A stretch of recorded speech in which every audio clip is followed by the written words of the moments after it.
Bismillahirrahmanirrahim. Assalamualaikum warahmatullahi wabarakatuh.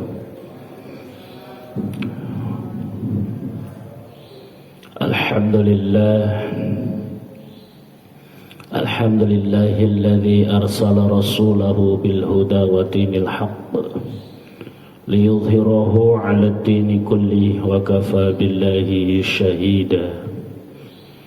Asyhadu an la ilaha illallah wa asyhadu anna Muhammadan 'abduhu wa rasuluhu la nabiyya ba'dah. Allahumma salli wa sallim wa barik ala nabiyyina wa habibina wa maulana Muhammadin wa ala alihi wa sahbihi ajma'in. Allahumma aftah lana hikmatak wa ansur alaina rahmatak wa anzil alaina bi barakatik wa alimna min ladunka ilman nafi'ah ya dzal jalali wal ikram, amma ba'd. Ikhwatal iman, bapak-bapak, ibu-ibu yang dirahmati Allah, bersyukur pada Allah subhanahu wa ta'ala dengan selalu mengucap kalimat alhamdulillahi rabbil alamin. Segala puji bagi Allah subhanahu wa ta'ala yang telah menghamparkan bumi. Segala puji bagi Allah subhanahu wa ta'ala yang telah menghamparkan langit, menurunkan hujan.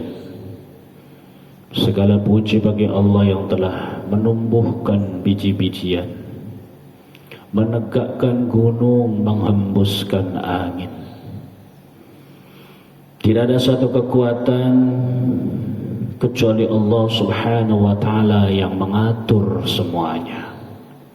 Karena Allah mempunyai sifat Rabbul Alamin, Ar-Rabb, Rabb yang menciptakan, Rabb yang mengatur, Rabb yang mematikan. Kita tadinya tidak ada, diadakan oleh Allah subhanahu wa ta'ala, kemudian diambil kembali oleh Allah subhanahu wa ta'ala. Semoga Allah subhanahu wa ta'ala mengembalikan kita dalam keadaan husnul khatimah dengan kalimat la ilaha illallah Muhammadur Rasulullah. Demi Allah, sesungguhnya kita ini zom, kita ini tidak memiliki apa-apa, karena semua adalah kepunyaan Allah. Tangan kita, mata kita, hidung, telinga, kaki adalah milik Allah, bukan punya kita. Anak kita, istri kita, bahkan jiwa kita adalah milik Allah subhanahu wa ta'ala. Kita hanya dikasih kepercayaan untuk mengambil manfaat itu semua, dipinjamkan untuk diambil manfaat, dan manfaatnya itu untuk diri kita, untuk rohani kita. Ketika nanti rohani kita bersanding, ditanya di hadapan Allah subhanahu wa ta'ala, maka bekal pinjaman inilah yang kita gunakan untuk menghadap Allah. Maka orang yang memanfaatkan pinjaman ini dengan sebaik-baiknya, maka dia termasuk orang yang beruntung. Sementara orang yang dipinjamkan oleh Allah semua ini tidak digunakan dengan sebaik-baiknya, sungguh menjadi orang yang merugi. Jamaah yang kedua, salawat dan salam selalu kita sampaikan kepada uswah qudwah kita, Rasulullah sallallahu alaihi wasallam, sebagai Nabiul Awwalin wa Nabiul Akhirin. Rasul adalah Nabi yang pertama karena nama Rasulullah SAW dibaca oleh Nabi Adam alaihissalam. Laula Muhammadun ma khalaqtuka ya Adam. Kalau tidak karena Rasulullah, tidak karena Muhammad, tidak akan aku ciptakan engkau ya Adam.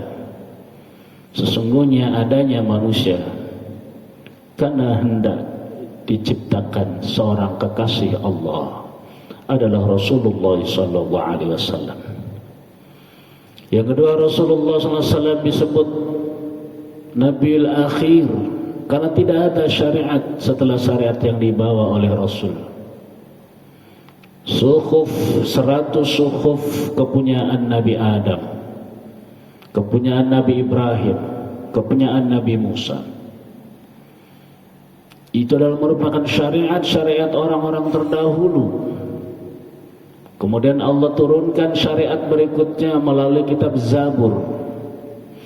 Kemudian Allah turunkan syariat berikutnya melalui kitab Taurat. Kemudian Allah turunkan syariat berikutnya melalui kitab Injil. Dan Allah turunkan syariat yang terakhir, yaitu Al-Quran sebagai penyempurna kitab-kitab terdahulu. Maka setelah Quran yang turun kepada Rasulullah SAW, tidak ada syariat yang baru, tidak ada nabi yang baru.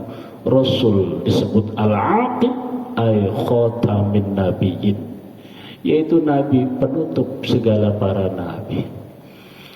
Semoga Allah memberikan kecintaan kita kepada Rasulullah SAW. Dan barang siapa yang cinta kepada Rasul, dipastikan orang itu adalah cinta kepada Allah. Cinta kepada Rasul berarti selalu taat apa yang dianjurkan oleh Rasulullah SAW.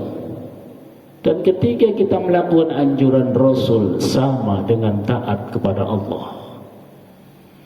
Cinta kepada Rasul adalah meninggalkan yang Rasul larang. Dan ketika kita meninggalkan larangan yang dilarang oleh Rasulullah, maka sama dengan cinta kepada Allah, meninggalkan yang dilarang oleh Allah Subhanahu wa ta'ala.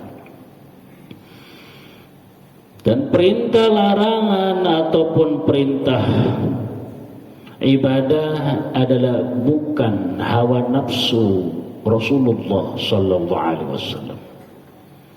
Wa qala Allah ta'ala, wa qala, dan berfirman Allah Ta'ala yang maha luhur, wa ma yantiqu 'anil hawa in huwa illa wahyu yuha, An-Najm. Wa ma yantiqu 'anil hawa, dan tidaklah Rasulullah berkata dengan nafsunya, in huwa illa wahyu yuha, akan tetapi Rasul berkata dengan wahyu yang Allah sampaikan kepadanya. Jadi perkataan Rasul, larangan Rasul, himbauan Rasul, bukan hawa nafsu Rasulullah sallallahu alaihi wasallam, tetapi itu illa wahyu yuha, adalah wahyu yang diwahyukan dari Allah Subhanahu wa ta'ala kepada Rasulullah sallallahu alaihi wasallam. Jadi kalau Rasul melarang, itu bukan hawa nafsu Rasul, Pak. Itu adalah wahyu yang disampaikan kepadanya. Kalau Rasul memerintahkan, bukan juga itu dari hawa nafsu Rasul. Itu adalah perintah Allah Subhanahu wa ta'ala.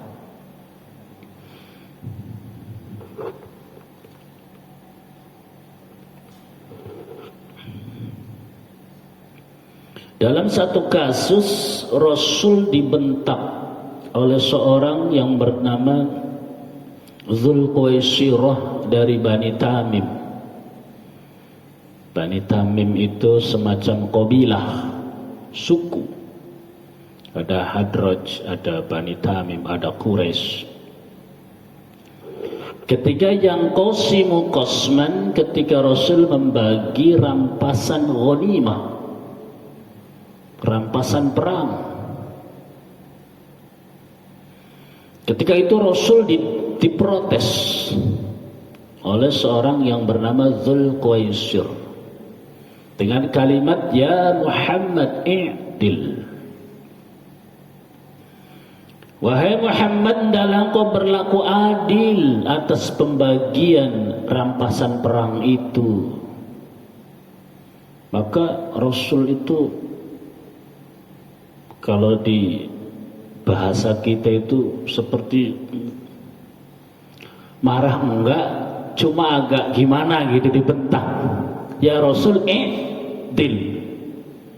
Bapak gimana sih kalau diprotes sama anak? Bapak adil dong. Perasaan Bapak di mana, Pak? Dibentak sama anak begitu.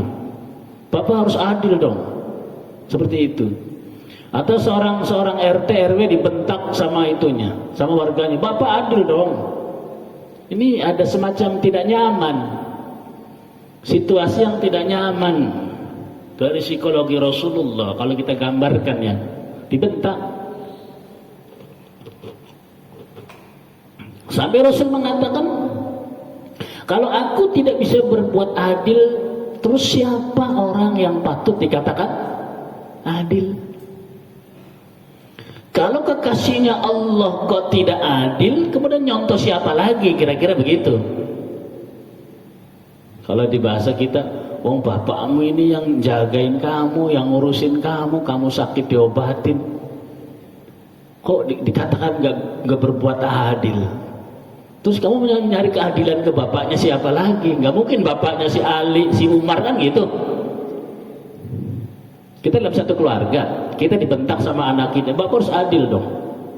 Dan kita kan bingung anak begitu. Loh, bapakmu satu-satunya, kalau bapakmu nggak bisa adil sama kalian, kamu mau minta keadilannya siapa? Kira-kira begitu. Siapa yang patut dikatakan adil sebagai orang tua?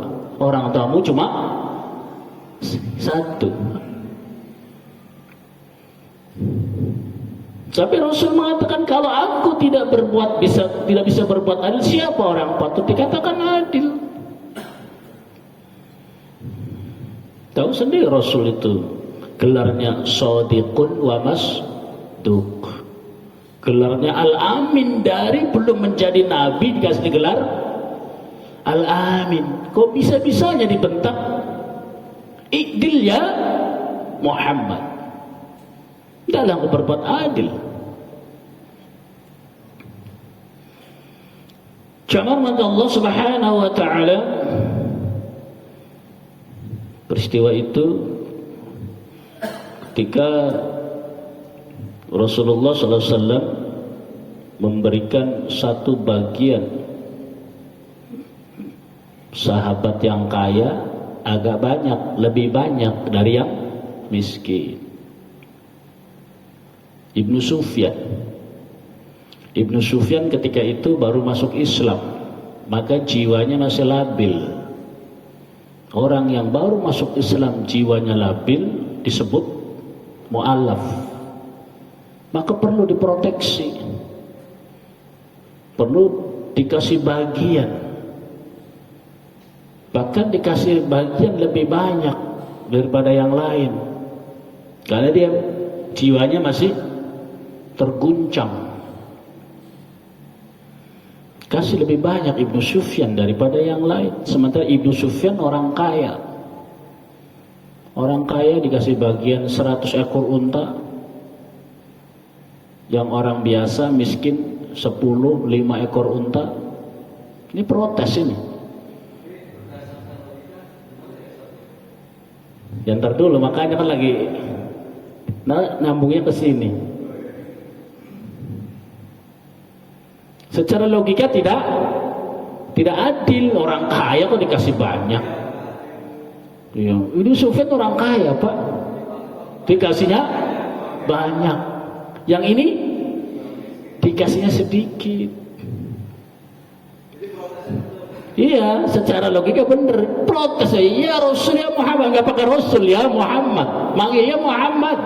Oh, congong itu, seul adab. Anak muda, Idil ya Muhammad, engkau hendaklah kau berbuat adil. Kata Rasulullah SAW, wa ma yantiqu 'anil hawa in huwa illa wahyu yuha. Tidaklah aku berkata itu dengan hawa nafsuku, bukan, kata Rasul. Ini semata-mata wahyu yang Allah sampaikan kepadaku. Perintah Allahnya begitu. Di dalam Al-Quran termasuk ada 8 asnaf, 8 orang yang menerima zakat, menerima ghanimah. Di antaranya adalah yang menerima adalah mu'alaf. Maka Rasul membaginya lebih banyak itu daripada yang Islamnya sudah terpatri di dalam hatinya.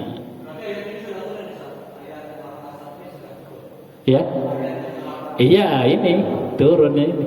Iya. Kata Rasul, tidak aku bagi ini berdasarkan suka nggak suka. Perasaanku bukan, ini semata-mata wahyu, in huwa illa wahyu yuha. Ada orang kaya jadi amil zakat, dapat nggak zakat, Pak? Ya dapat, walaupun dia kekayaannya banyak, tapi dia nggak jadi amil, bukan nggak kaya, yang nggak dapat, atau dapat paling sebagian sedikit. Kira-kira begitu.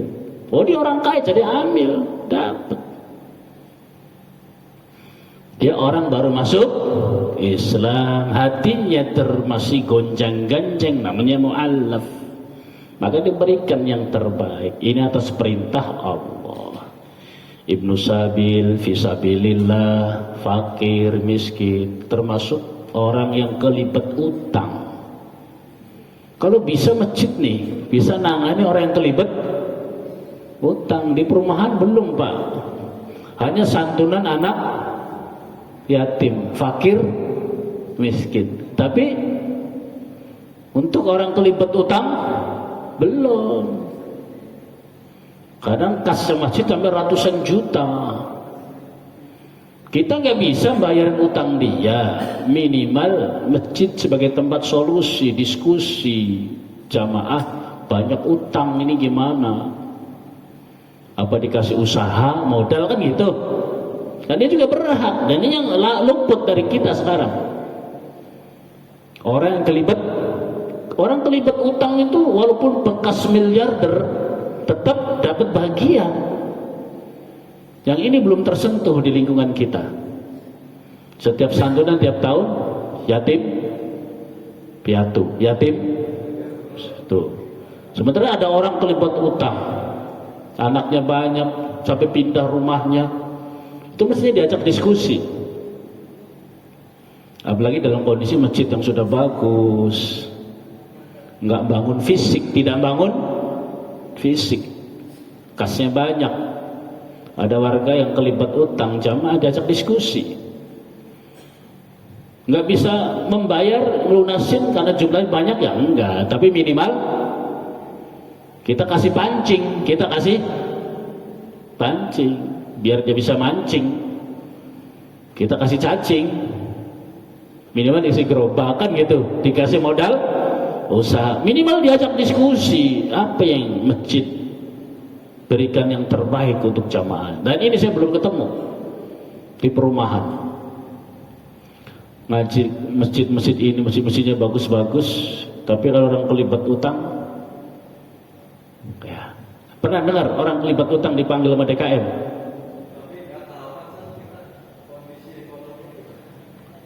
Ya minimal dikasih solusi, diajak diskusi, karena hak dia diperhatikan. Kayak tadi, walaupun dia orang kaya, kalau jadi amil dapat bagian. Makanya orang sekarang bisnis itu moncer, Pak. Bisnis anak yatim itu, bisnis anak yatim, karena dia dapat bagian.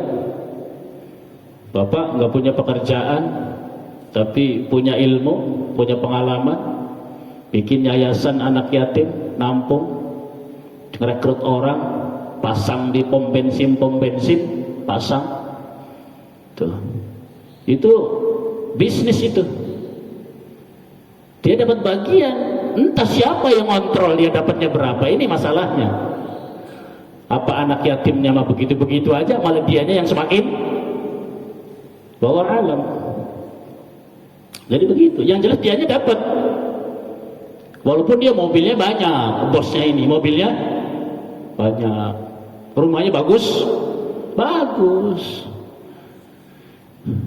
bikin itu di mall-mall itu kan kayak apa namanya, kayak meja kecil ya, Ada Pak, gerai-gerai itu kerjasama di mana-mana bikin, nanti dibagi yang tempat. Itu sekarang orang pinter tuh begitu, bisnis begitu. Jadi anak yatim, orang duafa sudah jadi lahan bisnis terkadang. Karena kalau dia dapat, memang dapat. Permasalahannya siapa yang mengaudit dia, ini masalahnya. Berapa duit yang masuk ke kantong dia? Berapa yang untuk anak? Ini kan kita nggak tahu. Itu jadi masalah. Awas tuh di situ. Kelihatannya orang itu dermawan, tahu-tahu dibakar di api neraka duluan karena suka makan. Itu. Hati-hati juga itu, awas. Hati. Syukur kalau lurus ada yang audit. Alhamdulillah. Kalau nggak ada yang audit, ke kantong dia siapa, per bulan dapat berapa, pakai karyawan banyak. Tuh. Dapat, ya dapat memang. Sama kayak seperti orang masuk Islam. Sering saya ngomong Haritanu masuk Islam di sini nih. Besok Minggu Haritanu bersyahadat. Mestinya harus ngeluarin dana Pak untuk ngasih uang saku. Walaupun orang tuh, walaupun dia sering nyumbang masjid, pesantren contohnya, bukan itu masalahnya. Hak dia dapat, perkara diterima enggaknya urusan. Seandainya Haritanu syahadat nih, dapat, ya harus dapat, walaupun dia orang kaya. Sama Ibnu Sufyan, orang kaya dapat, karena masuk dalam 8 asnaf. Nah itu diprotes oleh Dzul Khuwaisir. Kata Rasul, aku memutuskan ini bukan berdasarkan hawa nafsu, in huwa illa wahyu yuha, semata-mata karena wahyu Allah subhanahu wa ta'ala. Bani Tamim, camar mata Allah subhanahu wa ta'ala. An Abi Hurairah radhiyallahu anhu an Nabi sallallahu alaihi wasallam qala, dari Abu Hurairah, hadis yang menceritakan bagaimana perintah-perintah dari Rasulullah sallallahu alaihi wasallam dan larangan-larangan Rasul itu. Kata Rasulullah sallallahu alaihi wasallam, da'uni ma taraktukum, innama ahlaka man kana qablakum kathratu su'alihim wa ikhtilafihim 'alal anbiya'ihim. Kata Rasulullah sallallahu alaihi wasallam, da'uni, hendaklah engkau beribadah sesuai dengan anjuranku, perintahku dan laranganku. Kata Rasulullah sallallahu alaihi wasallam, ma taraktukum, atas sesuatu yang telah aku tinggalkan kepadamu. Jadi hendaklah kita beribadah mengikuti apa-apa yang telah ditinggalkan oleh Rasulullah sallallahu alaihi wasallam, yang telah dipesankan, yang telah disampaikan. Orang beribadah itu ada juklaknya, ada manhajnya, harus itsba', harus ikut. Di antaranya adalah ikut kepada Rasulullah SAW, yang sesuatu dari Rasul itu sebagai warisan untuk kita. Ma taraktum, sesuatu yang aku tinggalkan, taraktukum, aku tinggalkan untuk kalian. Dan perintah ibadah atau larangan sesuatu itu sesungguhnya semuanya dari Allah subhanahu wa ta'ala, bukan atas kemauan Rasulullah sallallahu alaihi wasallam. Rasul memerintahkan, wala taqulu amwalakum bainakum bil batil, menyerukan begitu, jangan kau makan harta saudaramu dengan cara batil. Itu sebenarnya bukan dari hawa nafsu Rasul. Itu adalah sesuatu yang Allah wahyukan kepadanya. Jangan kau makan harta saudara dengan cara batil. Maka ambillah harta dari saudaramu dengan cara masyru', dengan cara yang syar'i, yang tidak dilarang oleh agama. Dengan apa? Dengan jual beli, dengan pinjam meminjam, dengan meminta, boleh. Kalau dengan cara batil tidak boleh. Ada orang mobilnya 5, bapak minta, boleh nggak? Pak, mobil bapak banyak bener sih, orang bapak cuma sendirian doang. Udah dong buat saya 1, saya belum punya mobil, boleh minta?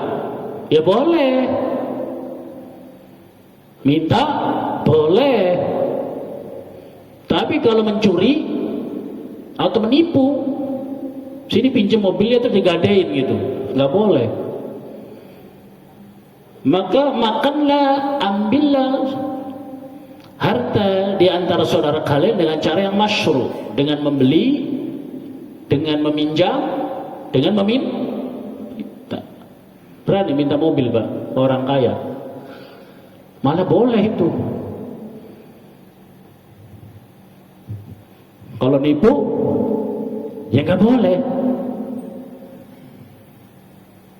Kata maling, orang aku minta baik-baik nggak boleh, aku curi aja gitu.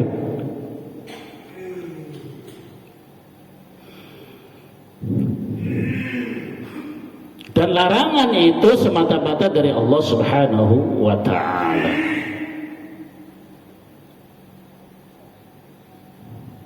Wala taqrabuz zina, jangan kau mendekati zina. Itu bukan hawa nafsu Rasul. Itu semata-mata adalah wahyu Allah. Jangan deketi zina.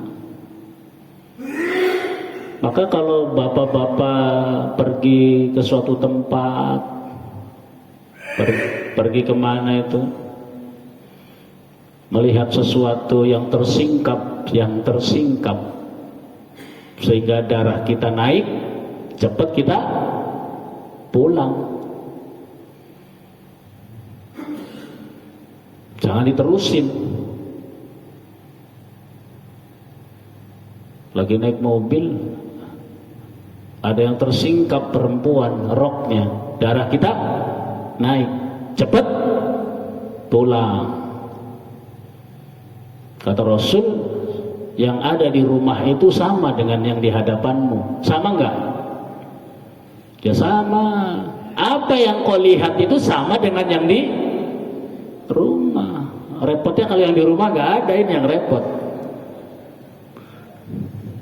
Kalau ada kan enak tuh ya. Apa yang kau lihat itu sama dengan ada yang di rumah. Ini yang muda maksudnya. Kalau yang muda kan darahnya cepat naik. Kalau sudah sepuh mah enggak, biasa aja. Kayak melihat kambing. Kambing nggak pakai celana biasa aja. Walaupun kambingnya cantik. Iya, yang udah sepuh. Kalau yang anak muda enggak. Yang tersingkap naik darah, Pak. Bener. Dulu saya waktu muda, kalau tersingkap langsung ser, gitu kan? Itu cepat pulang. Sebab apa yang kita jumpa itu sama dengan yang di rumah. Ini salah satu, jangan mendekati zina. Pulang. Ngizin ke bos-bos. Aku hari ini nggak kerja, kenapa? Cerita, ada tersingkap, darahku naik, aku pulang. Tuh. Bos ketawa. Pulang cepet. Nah kalau diterusin bahaya. Tersingkap malah dipandengin, malah dideketin, malah ditanya, Mbak mau kemana? Mau ke Cakung, sama, saya juga mau ke Pulau Gadung, kita bareng yuk.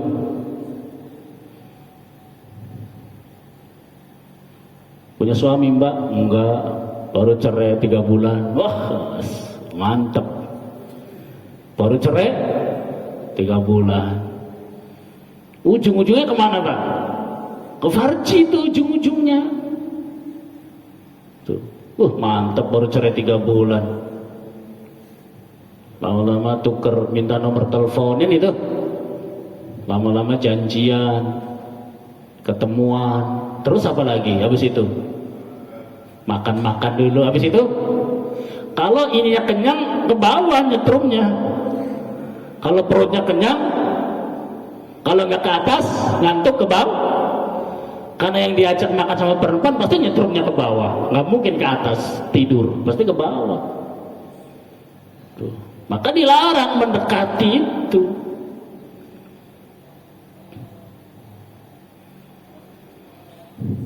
Yang kebanyakan begitu Pak. Kadang laki-laki suka coba-coba, barangkali bisa digodain ini kan gitu.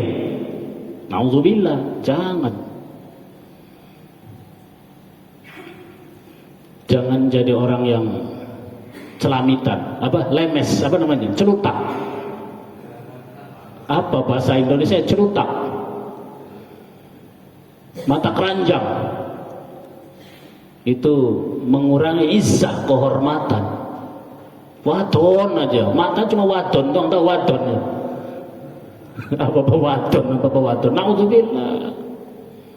Ya, kalau ngikutin hawa nafsu, remuk sendiri, hancur sendiri. Salasun muhlikatun, 3 yang membuat rusaknya kita, diantaranya adalah hawaun muttaba'un, memperturutkan hawa nafsu. Ya Allah, orang makan itu enaknya cuma di tenggorokan, enaknya cuma di mulut. Udah kesini sama enggak? Sama. Mau yang di rumah mau di jalan itu sama. Kalau sudah sampai ke perut tuh.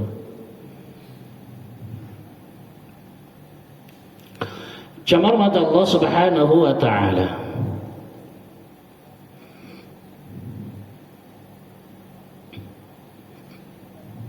Kata Rasul, jangan kau merendahkan orang lain. Apa itu hadisnya itu?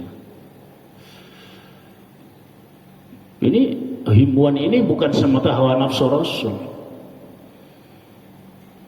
Kata Rasul, berkatalah dengan perkataan yang baik. Kalau tidak bisa, diam. Kalau mulut tidak bisa memuji, jangan mencela. Muji nggak bisa, jangan mencela. Diam. Kalau mulut tidak bisa membuat orang tersenyum, jangan membuat orang jadi menangis. Kalau mulut tidak bisa membahagiakan perasaan orang, jangan bikin orang jadi sengsara, jadi menangis. Diam. Ini apa seruan Rasulullah SAW ini bukan berdasarkan hawa nafsu, tapi wahyu yang Allah wahyukan. Orang menghina binatang aja nggak boleh, apalagi menghina merendahkan binatang nggak boleh, apalagi merendahkan manusia. Semua selain Allah ini disebut hayawan. Selain Allah disebut hayawan. Ada jamad, ada yang mati, ada yang hayy, ada yang hidup. Hayawan yang berakal, yaitu hayawan natik, namanya manusia. Kedudukannya ahsan. Jadi semua makhluk yang hidup ini namanya hewan. Hewan yang berakal namanya manusia.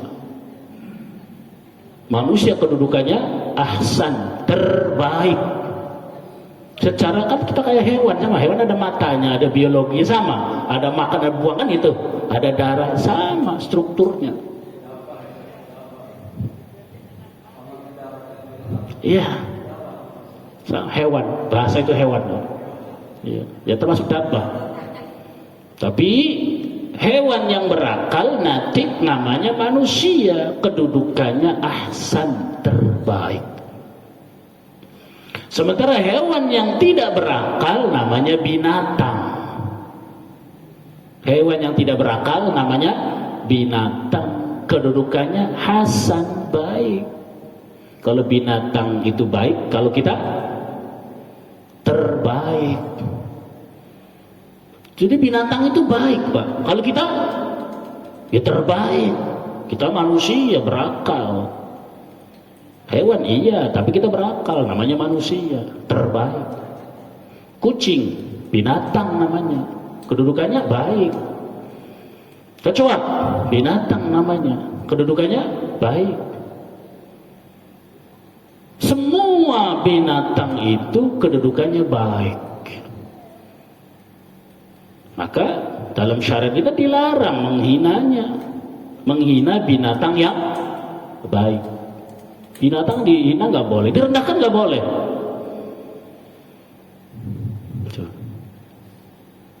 Melihat kambing pelanga-pelongo, dasar kambing tolol. Loh, kok kambing dikatain tolol? Ya dari dulu kambing begitu, nggak sekolah, nggak ada akal. Jangan dikatain tolol, nggak boleh. Namanya menghina kambing. Menghina kambing sama dengan menghina yang menciptakan kambing. Apalagi bahasa-bahasa menganalogikan kambing itu binatang yang tolol, disematkan kepada saudaranya, tolol.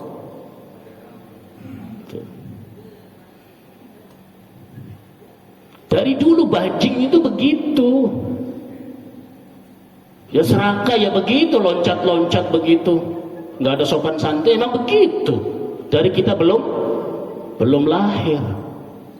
Tapi nggak boleh kita menghina bajing dengan bajingan lu nggak ada akalnya. Karena dari dulu begitu. Apalagi bajingan, menganalogikan bajing binatang yang jelek, bajingan disematkan kepada saudaranya, bajingan tolol, ribut sampai sekarang tuh.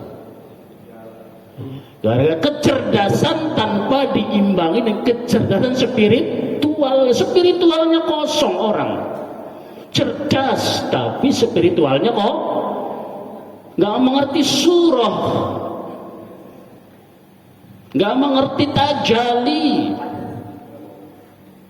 Seenaknya disematkan tolol, bajingan kepada saudaranya, kepada presidennya. Rame, Pak.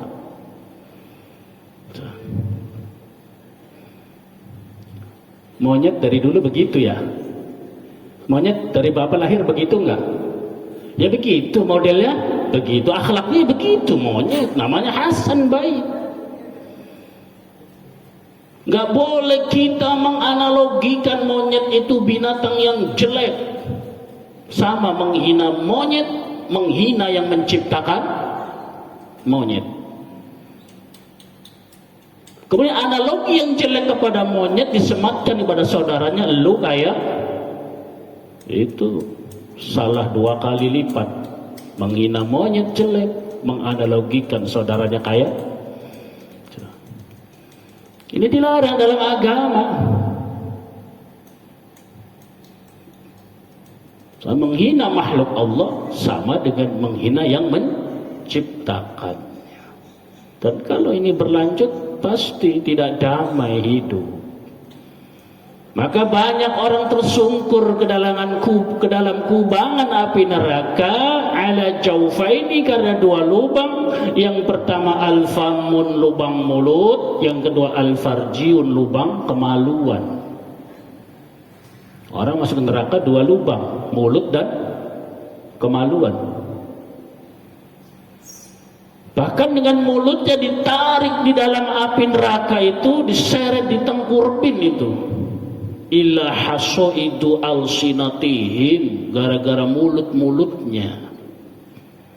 Tuh. Agama melarang.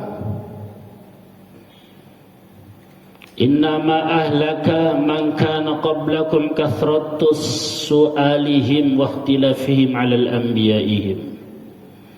Sesungguhnya orang-orang yang rusak sebelum kamu itu mereka orang yang banyak bertanya.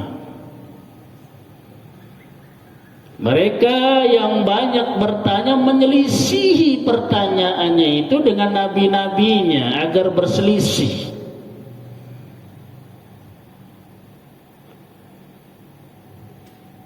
Kalau sudah diperintahkan ibadah jangan banyak bertanya, Pak.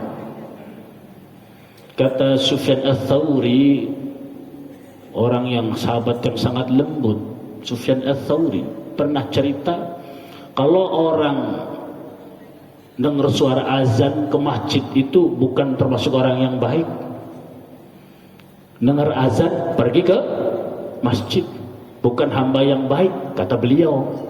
Kalau kita top udah 4 jempol orang suara adzan terus datang. Tapi kalau makom sahabat itu enggak, bukan orang yang baik.